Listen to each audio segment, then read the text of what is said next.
deep into the early hours of the morning now, and it's too late to stop now. So I'm going to do some soulful folk and some folky soul, again in response to Big Star 1000. And I'm going to start with John Martin.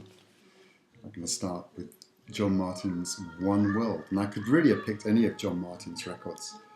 Hard to know where to start with John Martin, really. I mean, he's been part of my life for a long, long time, actually. Started off as a folk singer, developed completely his own sound, using echoplex guitar, bits of jazz in there, bits of soul music in there, all kinds of things. I mean, extraordinary artist, actually. And One World is, I think, possibly one of my favourite John Martin records, although Another Day will be another record. And the track Small Hours, I know, is a big favourite of Mark Basshead 4, so this is for you, Mark, actually, as well. Kind of influenced by Alice Coltrane, by Stevie Wonder.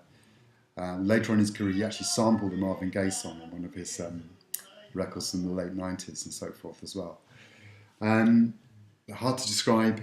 I mean, everyone knows John Martin, I hope they do. I mean, but worth mentioning in this kind of context, I think.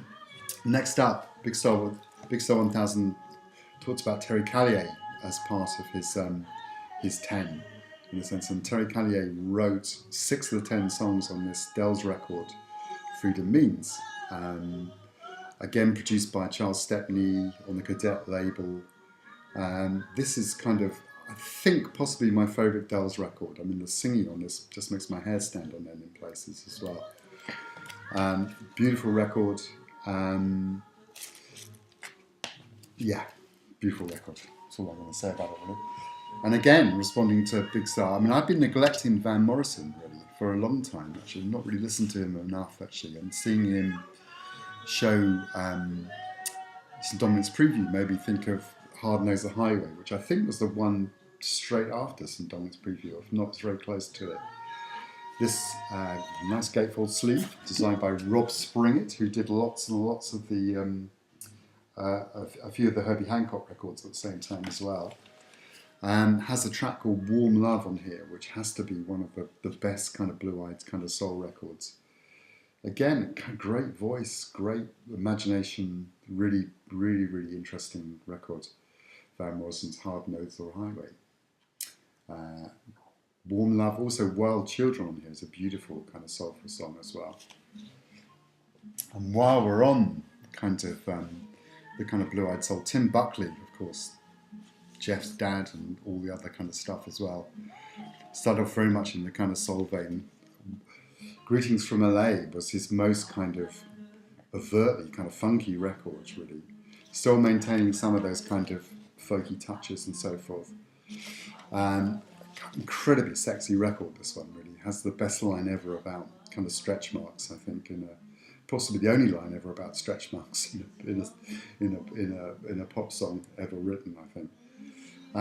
Great playing on this record as well. Chuck Rainey, Ed Green, King Harrison, all kinds of really brilliant musicians on here as well. Yeah, a real good one. Now a couple of CDs, actually. Both Big Star 1000 and Chris, I think, showed some African singers who have that kind of soulful, folky thing. Playing in the background, in fact, is a record by Lokua Kanza, who's from the Democratic Republic of Congo. And this is his first record. Very much in a kind of, he sings in English and also in French. Very, very kind of gentle, folky, but also very kind of soulful kind of vein. Very nice record, this one, actually. Given to me a long time ago by a friend, actually. And listened to this record a lot, actually. It's really nice to revisit this one. So that's Lokua Kanza. Next up, and I used to have this on record, but I only have it now on CD, and this is Ezra Mohawk's Primordial Lovers. Now, she's a really interesting artist. She was the first woman to play with Frank Zappa in The Mother's Invention, before Ruth Underwood and others later on. Really interesting kind of singer-songwriter.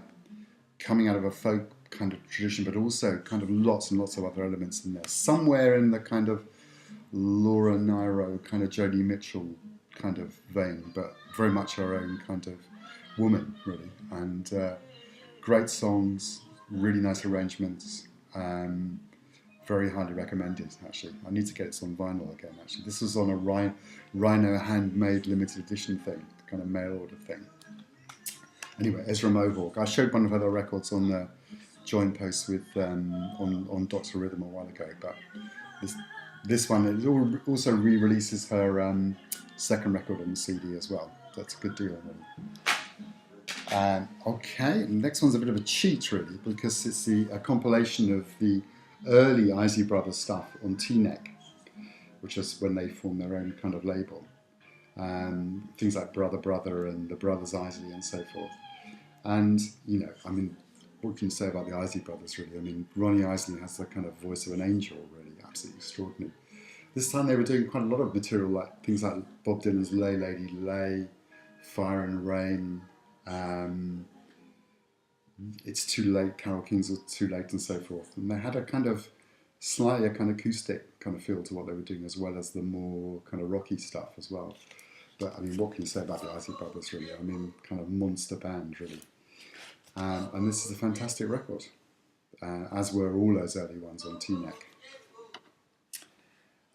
Next up, bigstar1000 showed John Lucian's Rashida, and this is Song for My Lady, which was, I think, slightly later than Rashida, and it was produced by, seems to go madly out of focus here, produced by Dave Grusin and Larry Rosen, and I quite like the sound on those kind of early GRP records.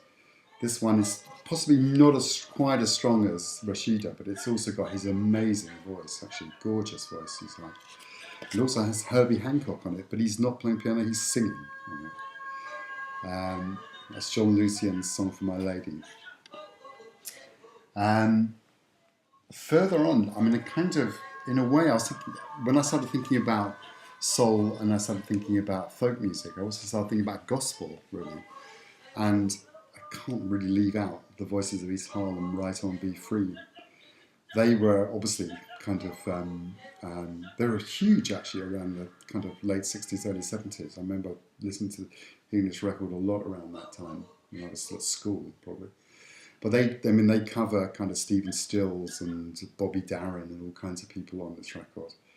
And yeah, it's got, I mean, it's a bit of a long stretch away from John Martin, but in a way it's still fitting in with that kind of soulful, folky kind of thing going on there.